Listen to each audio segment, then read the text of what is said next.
Ngibingelele bantu bakaNkulunkulu. Ngithemba ukuthi bonke abantu bayaphila. Cha bafethu akuningi kodwa uNkulunkulu ubeka ukuba asikhulume ngendaba nje bucayi ethinta impilo elimaza abantu abaningi. Abantu abaningi bantu bakaNkulunkulu sikhuluma lapha ngalesi sisho sabadala babethi isihlahla sendlela asinyele.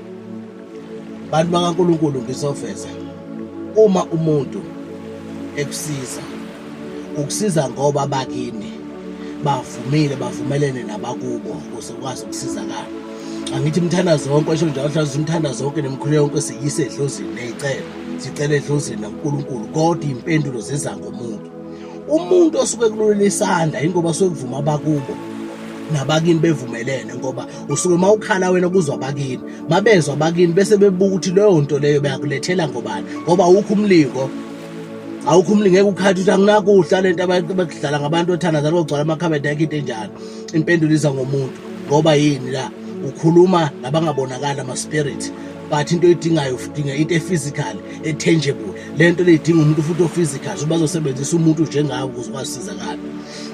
Ngisekuthanini-ke umuntu okwenzela into ekanjalo ungalokothi umnyathele leyo muntu ngoba ukhumbula ukuthi ukusiza akazenzeli yena uqhutshwa ngabakubo bevumelene nabakini. Nabo kubungozi mawukanyathela umuntu okanjalo ngisho abakini bayakulahla ngoba suke bazi ukuthi umthinta kanjani umuntu okwazi ukuthi aphendule esikwazi ukuthi siphendule imithandazo yakho ngayo ikhalo zakho ngayo. Kunabantu abashayekayo empilweni uthola ukuthi akazi ushayweni kanti inkinga yakhe unyathela abantu ongafanele ubanyathele. Awukwazi ukulwa nomuntu ongalwi nawe, awukwazi ukulwa nomuntu okwenzela okuhle. Bantu bakaNkulunkulu abantu baningi bayabopheka suqethe ukuthi usuphila suqalekisiwe uqaliswe izidalwa zakini uqalise nezakubo wakhe loya muntu osumhlukumezayo. Awumphathi kabi umuntu okwenzela okuhle angelilodi ilanga ungalokothi ngoba lo muntu udlala indima yabakini idalwa zakini ungayibonile. Uma ke wenza njalo isiqalekiso siyangena bese impilo iyabopheka.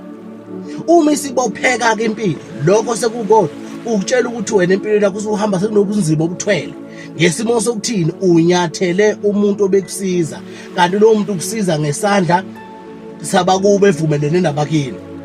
Waphendukela lo muntu lo ulahla izidalwa zakini usuqalekisiwe. Siyaqala impilo uthi ayizama isavuma sekunzima. Ngifuna ukuthi abantu bakaNkulunkulu izandla ziyagezana kodwa isihlahla sendlela sinyela. Ungamlokothi umuntu okusizayo. Ungambukeli phansi umuntu osiza ungalokothi nangelilodi ilanga ugcobe lo muntu kanjalo. Umuntu othi noma kunjani avele kuwe akulekelele ungamgcobi yokuyiqhathe nabakini ngoba njengoba kwenza ingoba kuvumelene nabakini. Bantu bakaNkulunkulu uNkulunkulu uyanithanda kodwa qaphelani ukuhamba kwenu nala ninyathela khona.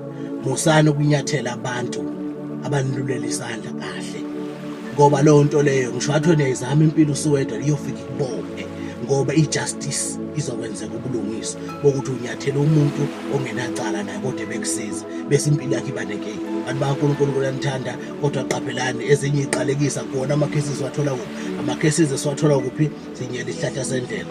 Ungamhlukumezi umuntu okwenzela okuhle futhi ungambuki kabi umuntu owakwenzela okuhle. Bayithu uhlanga lwezulu stika entweni enhle kumuntu usubuka into embi.